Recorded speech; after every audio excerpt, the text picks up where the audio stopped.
Bienvenidos a Observatorio de TV UNAM en su segmento de economía política y los temas relacionados con el desarrollo. Y en esta ocasión hablaremos sobre el panorama económico presupuestal de ingresos públicos para 2020.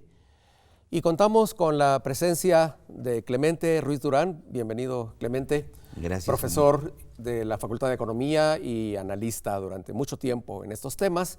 Y de José Casar, investigador del Programa Universitario de Estudios del Desarrollo de la UNAM. Bienvenido, José. Gracias. Con ellos conversaremos sobre todo sobre la perspectiva que nos espera en la economía y en el desarrollo para lo que resta de 2019 y para 2020. En algunos temas también nos referiremos al escenario de los primeros años de la próxima década, al escenario hasta 2024-2025. Y todo esto a propósito de que el gobierno federal presentó recientemente, el domingo 8 de septiembre, a la Cámara de Diputados, varios documentos. El primero son los criterios generales de política económica que acompañan al proyecto de presupuesto de egresos de la Federación y a la Ley de Ingresos de la Federación, junto con otras iniciativas de ley en las que se tratan algunas propuestas relacionadas con modificaciones fiscales. Y en este marco, Clemente, para comenzar con una perspectiva general, ¿cómo vislumbras tú el 2020? ¿Qué opinas de los escenarios que nos están planteando en estos documentos que fueron presentados a la Cámara de Diputados? Bueno, pues es una situación realmente preocupante porque lo que se vislumbra es de que este año, 2019, vamos a acabar con un crecimiento negativo en términos per cápita, ¿no? Entonces, bajo esa perspectiva, lo que uno esperaría es de que el gobierno nos alentara con que una perspectiva de más largo plazo en donde se pudiera recuperar el crecimiento.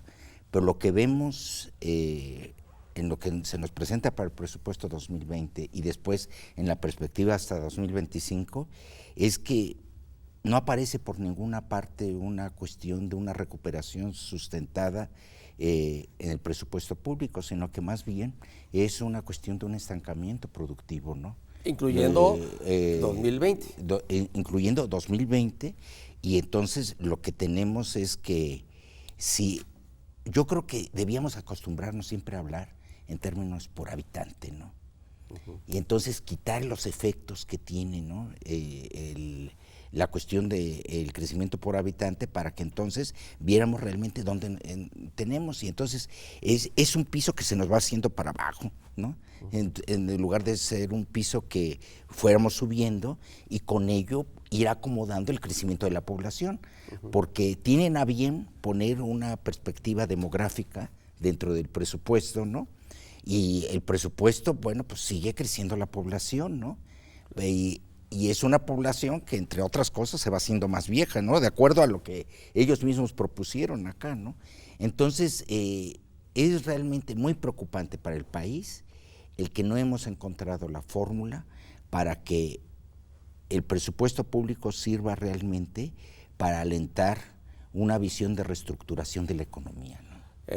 Nos dice Clemente, José, que la perspectiva no es positiva. Acabaremos en 2019 con un menor nivel de producción por persona y el presupuesto no está ayudando a alentar el crecimiento. En este panorama, ¿cómo vislumbras el año entrante, 2020? El pobre crecimiento de la economía en lo que va del año es resultado de dos tendencias encontradas. Por un lado, hemos tenido un cierto crecimiento de las exportaciones debido a la expansión de Estados Unidos y debido al conflicto con China que nos ha favorecido,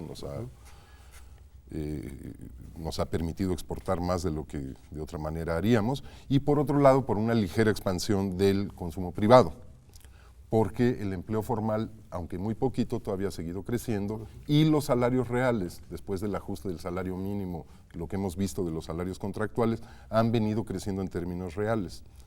Eso es por un lado. Por el otro, la inversión privada y el gasto público han estado frenando, han estado funcionando como lastres al crecimiento, han estado frenando el crecimiento. ¿Qué va a pasar? En los próximos meses, o sea, en lo que resta del año y en el próximo año, en 2020, el gasto público, en el mejor de los casos, será neutro. Es lo que nos está planteando el presupuesto. Aquí te interrumpo, un gasto público que en la primera parte del año, o al menos hasta el mes de julio, en 2019. En 2019 ha venido por debajo de lo que estaba presupuestado. Sí, están suponiendo que va a haber un repunte fuerte del gasto en el segundo semestre y que eso nos va a permitir que la economía, en lugar de crecer cero o quedarse en el mismo nivel, que es lo que pasó en el primer semestre, crezca 1.8 o algo así en el segundo semestre. Sin embargo, para el próximo año, tal como vienen los números del presupuesto y de los criterios, el gasto va a ser, en el mejor de los casos, neutro. Y digo en el mejor de los casos porque esto va a ser así si todo va bien con los ingresos que están suponiendo y con el gasto que están proponiendo. El gasto, ya vimos este año que no es tan sencillo, no es nada más ponerlo en el presupuesto y que se ejecute. Los 50,000 millones de pesos para la refinería de Dos Bocas, pues yo no estoy seguro de que se vayan a poder ejercer realmente, es muy difícil, hay que tener la ingeniería, en fin, hay una serie de cosas, ¿no? Entonces, ¿qué es lo que podemos esperar para el año que entra? Por el lado de las exportaciones, bueno, todo apunta a un crecimiento más lento de Estados Unidos el año que entra, mucha gente habla incluso de recesión. El gasto público, como estamos viendo, pues no hay gran cosa que esperar por ese lado. ¿Sí? En el consumo privado, ¿qué podemos esperar? No creo que vayamos a tener un crecimiento de los salarios reales al mismo ritmo que lo hemos tenido este año y por tanto tampoco hay mucho que esperar del consumo privado. Entonces, la clave de qué es lo que nos pase el año que entra, de a qué ritmo crezcamos, si podemos alcanzar el 2% que está proponiendo los criterios de política económica. Para 2020. Para 2020, bueno, pues va a depender fundamentalmente, creo, de la inversión privada. ¿Sí? Si quieres comentamos ¿Cómo no? Cómo se ve la inversión hay un punto privada. clave aquí, Clemente, que es el del crecimiento de Estados Unidos.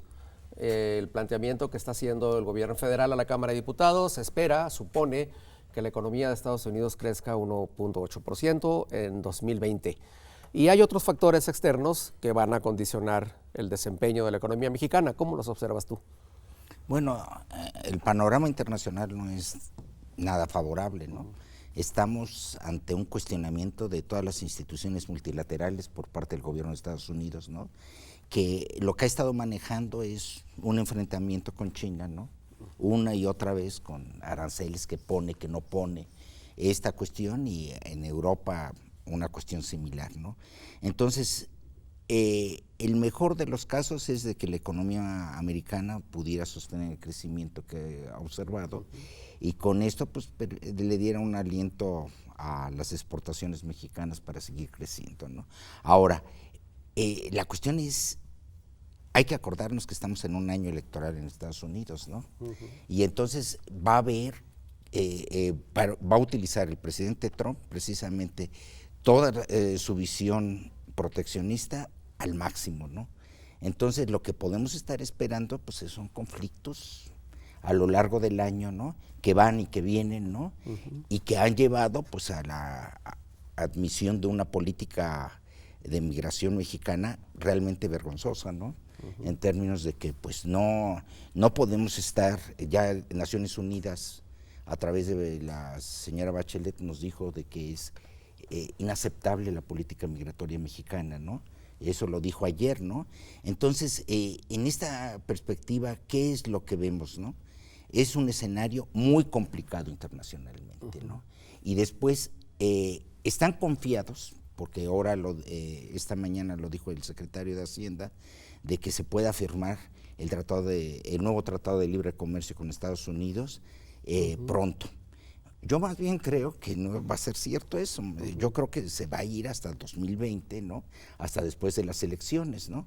Entonces vamos a estar en esa fragilidad del comercio exterior que no lo meten, ¿no? Y debían de haber puesto escenarios con y sin porque entonces están muy confiados de que 2020 va a ser un buen año, porque ya se va a haber firmado, se van a tener exportaciones y no va a pasar nada. Así es. Entonces, ahora, ese escenario internacional lo que lleva y a lo que estamos viviendo mal, ¿no?, es el multilateralismo está desapareciendo, ¿no?, y es nuevamente una confrontación entre dos potencias, ¿no?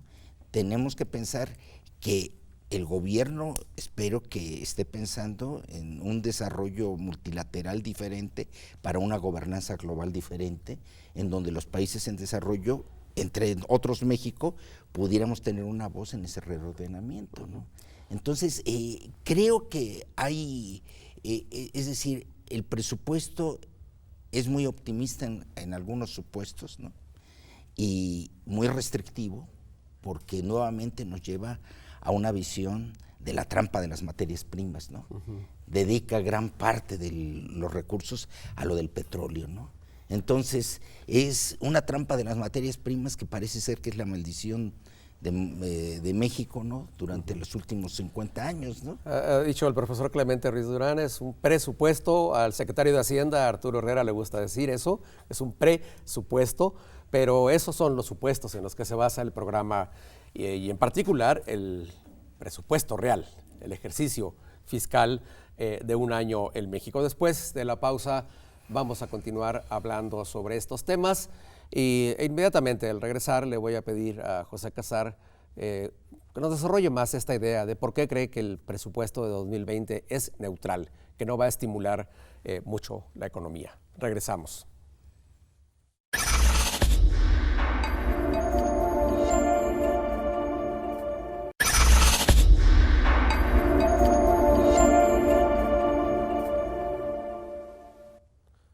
Continuamos en Observatorio Cotidiano de TV UNAM, conversando con Clemente Ruiz Durán y con José Casar acerca del panorama económico de 2020 a partir de los criterios generales de política económica y del presupuesto de egresos que el gobierno federal le propuso a la Cámara de Diputados el pasado 8 de septiembre. Y en el segmento anterior, después de haber repasado las condiciones generales, el entorno internacional, José Casar comentaba que el presupuesto por los montos que trae es en el mejor de los casos neutral, no alenta mucho el crecimiento de la economía. ¿Por qué, Pepe?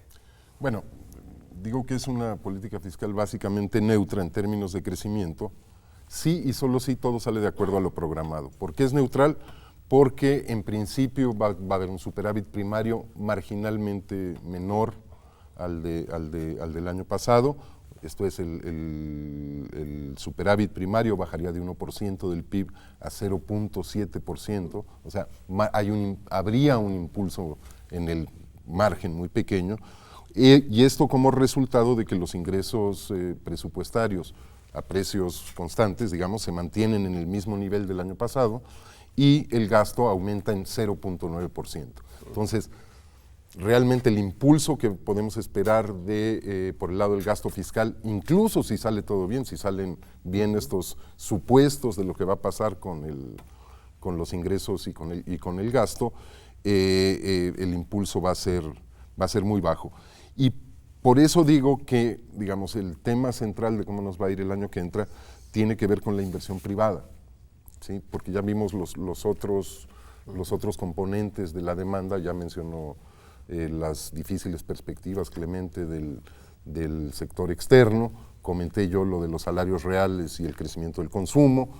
No se puede esperar, como digo, gran cosa del gasto público. Entonces, ¿qué va a pasar con la inversión privada? Ahí es donde creo que está el problema, ¿no? Yo creo que la inversión privada hasta hoy, bueno, que ha estado cayendo en lo que va de 2019, hasta hoy se ha visto limitada por dos factores, ¿no?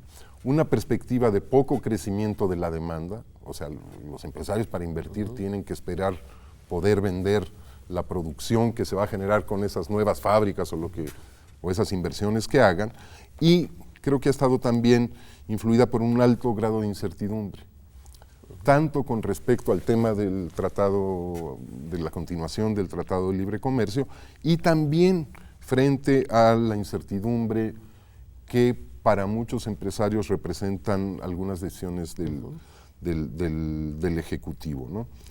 El paquete económico 2020 no ofrece mucho estímulo en lo que hace a las perspectivas de crecimiento de la demanda, el primero de los factores, y contribuye, me parece, ¿sí?, a mejorar el segundo factor, el de las expectativas o el del grado de incertidumbre. ¿Por qué? Porque se trata de un paquete, en el fondo, diseñado para mantener la credibilidad y la estabilidad en los mercados financieros. ¿Sí? Se trata de mantener la calificación de la deuda de Pemex y de la deuda soberana, al mismo tiempo que se acomodan algunos de los proyectos insignia de inversión del presidente y algunos proyectos sociales. El problema es que mientras la relación del presidente con los empresarios siga en digamos, no se de alguna manera institucionalice, los famosos consejos asesores, la comisión conjunta que anunció en algún momento para revisar proyectos de inversión con el jefe de la oficina de la presidencia, pues no se ha visto que operen, ¿no? Lo que hemos visto que ha dado un poco de confianza, pues son episodios como del arreglo del tema de los gasoductos, pero que tuvo que ver con una intervención personal del presidente, ¿no? Yo creo que mientras todo esté pendiente de las decisiones personales de la cabeza del Ejecutivo, pues va a ser muy difícil que este clima de confianza permee a toda la clase empresarial, a todos los empresarios, y esto se traduzca en un crecimiento más dinámico de la inversión privada. Y si a eso, para terminar, y si a eso le sumas la caída en la inversión pública que contempla el programa para el próximo año, están planteando que la inversión física caiga en 4.5% en términos reales el próximo año, y que el presupuesto, por ejemplo, de la Secretaría de Comunicaciones y Transportes baje 17%, pues no podemos esperar gran cosa por el lado de la inversión, ¿no? Y todos estos aspectos, Clemente, ¿por qué son importantes en la economía real? Por ejemplo, la reducción de la inversión pública e incluso también la reducción de varios gastos corrientes.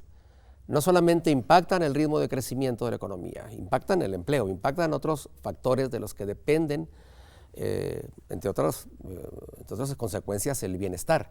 ¿No es así? Sí, bueno, dijéramos, en todos los países es clave lo que haga el sector público, ¿no? Los niveles de vida dependen en gran parte de lo que haga el sector público, ¿no?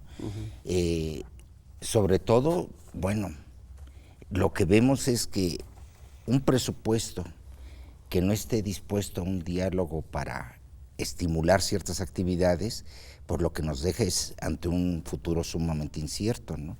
Entonces, es muy importante el gasto público en muchas perspectivas, pero sobre todo sobre los niveles de bienestar. ¿Qué es lo que va a suceder, no?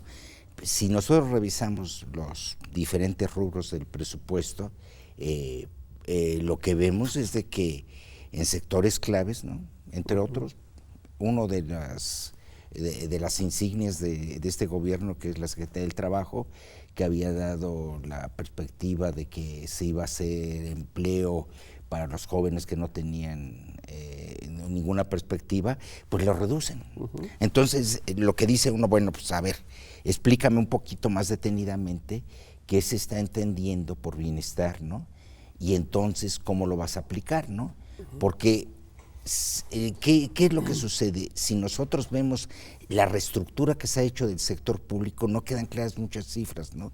Entre otros, ¿no?, el Seguro Popular es absorbido por ciertas instancias, pero después, bueno, lo que esperaríamos es superaumentos en la seguridad social, en términos del IMSS y del ISSSTE, y no hay tal, ¿no? Entonces, lo que nosotros estamos viendo es que aquellas cuestiones que le preocupan a la gente, ¿no?, que es la salud y todo esto, pues no está garantizado que en 2020 van a mejorar, ¿no?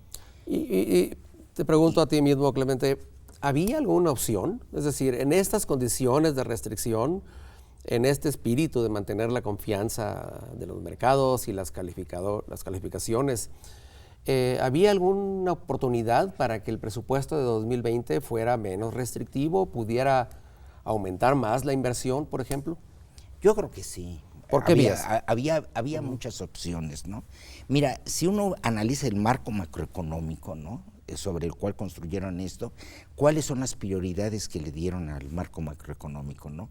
La estabilidad del tipo de cambio, ¿no?, por alguna cuestión. Entonces, una pequeña reducción de la tasa de interés, ¿no? Pero entonces, y la estabilidad de la inflación. Entonces, ¿qué es lo que estamos viendo? Es una reiteración de lo que hemos visto durante la última década, ¿no? Es decir, las prioridades es estabilidad financiera, ¿no? Ahora, ¿qué es lo que se podía hacer? Se pueden hacer muchas cosas, ¿no?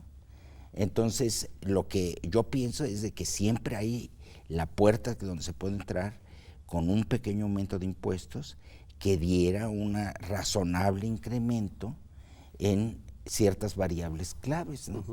Entre otras, lo que ya decía Pepe, la cuestión de la inversión.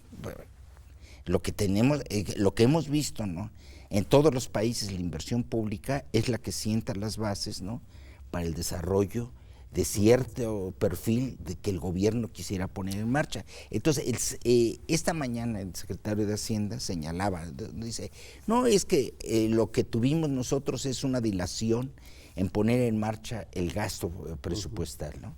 Dice, pero ya no nos va a pasar eso, porque vamos a empezar a hacer ahora, a preparar el gasto en los últimos meses de lo que resta del año para 2020. Para empezar a ejercer en 2020. desde los primeros meses de 2020. Entonces, lo que vemos es, bueno, tal vez la cuestión de la programación sí sea un factor, ¿no?, que haya restringido el crecimiento este año. Ahora, los recursos, ¿no?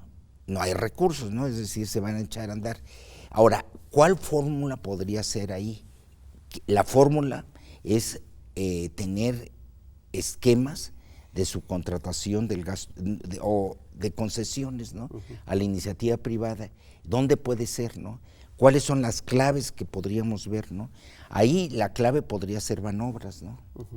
Banobras es uno de los grandes instrumentos del Estado, ¿no? Y junto con Banobras, otros de los bancos de desarrollo. Clemente, nos estamos ya perfilando hacia el fin de este programa, así que voy a pedirles una muy breve conclusión de 1 minuto, José, para que cierres esto, Clemente. Bien, yo lo que diría es que lo que tenemos es un poco más de lo mismo, que no es muy bueno. No veo en el horizonte una situación desastrosa o catastrófica, pero tampoco veo que nos vaya a ir muy bien, digamos. Si nos va bien, digamos, efectivamente creo que tiene razón en algún sentido el secretario de Hacienda de que el ejercicio del gasto va a ser un poco más expedito y más fluido a partir de ahora y sobre todo el año que entra. Sí creo que va a suceder eso. Los factores de incertidumbre pues son un poco menores, en fin, pero vamos a un crecimiento en torno al 1,5%, o sea, en la parte baja del rango que traen ellos, y eso implica que el primer tercio de este gobierno vamos a quedar con el mismo nivel de producto por habitante en el país que teníamos en el 2018. Clemente. Bueno, esa es una perspectiva positiva, porque lo que estamos viendo es que este año va a decrecer el PIB por habitante, ¿no? Sí. Entonces va a decrecer el PIB por habitante,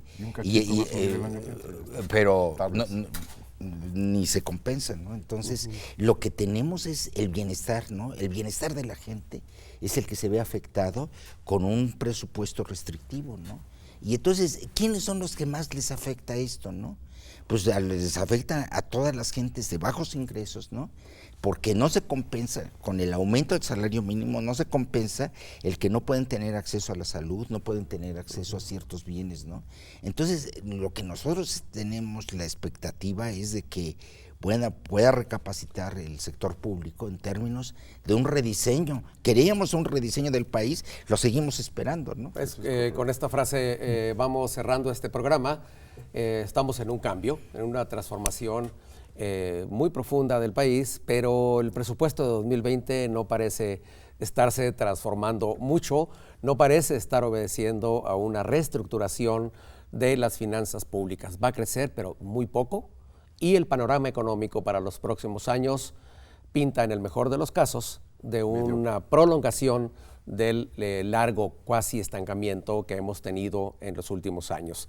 Les agradezco mucho a Clemente Ruiz Durán, a José Casar, por sus aportaciones y opiniones en esta emisión de Observatorio de TV UNAM. Muchas gracias.